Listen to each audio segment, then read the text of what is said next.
Kapag huminga ka na ng huling hininga, lahat ng pinaghirapan mo mapupunta sa iba. Yung car mo, bahay at possessions, magiging sa ibang tao ang pangalan. Yung trabaho na pinagpaguran mo, mapupuno ng iba. At magiging isa ka na lang black and white na photo, baka lumabas sa Facebook ng iba. Pero madali lang malilimutan. Nakakalungkot pakinggan, pero totoo. Mga kaibigan, habang buhay pa tayo, gusto natin laging kumita ng more money at maging successful. Pero nakakalimutan natin na ang tunay na sukses walang kinalaman sa pera, bahay o kotse. Ang mahalaga, nakasulat ang pangalan mo sa Book of Life. Sinasabi sa Revelation, kung ang sinuman ay hindi nasumpungang nakasulat sa aklat ng buhay, ay ibinulid sa dagat-dagat ang apoy.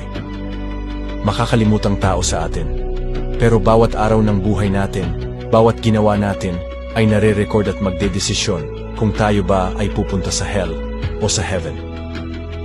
Kaya ang tunay na meaningful na buhay, hindi para mapasaya ang mundo, kundi para sundin ang kalooban ng Diyos at magbigay ng kaligayahan sa Kanya. Kung gusto mong sundin ang kalooban ng Diyos sa natitirang buhay mo at magpursige para sa langit, sabihin mo ng taos puso, Amen.